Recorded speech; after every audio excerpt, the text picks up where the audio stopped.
বাইরে। আর আমরা যখন 12% হচ্ছি ম্যানেজার, তখন আমরা পেয়ে যাচ্ছি 5,000 ক্যাশ বোনাস। আমরা একটু ভাবি যে আমাদের এখানে কত টাকা পেতে পারি। দুজন করে জয়েন করাচ্ছি, নট 3, নট 5, নট 7।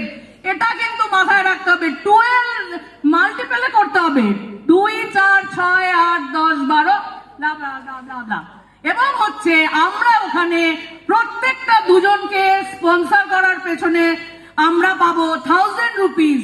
আর 3, 6, 9 এবং 12 লেভেল অ্যাচিভ করার জন্য পাবো 1000, 2000 and 5000 ক্যাশ বোনাস। তাহলে এখানে বসে থাকা যারা নিউ গেস্ট অথবা 03 আছি, তাহলে আমরা একটা ক্যালকুলেট করে নিই যে আমি 12% ম্যানেজার হলে কত টাকা শুধুমাত্র অ্যাজ এ বোনাস পাবো। চাই তো কি? এ বাবা, এত আসতে চাই না টাকা। আমার তো চাই, কিন্তু আমাদের তো দেবে না বলছে সিনিয়র ম্যানেজারদের দেবে না এই স্পন্সর। তা আমরা চাই তো অবশ্যই, কিন্তু আমরা এই অফারগুলো ভালো করে দেখে নেব এবং অক্টোবর মাসে পিডিটাকে ফুলে ফেপে দেখতে চাই ব্যাংক অ্যাকাউন্টে। Thank you.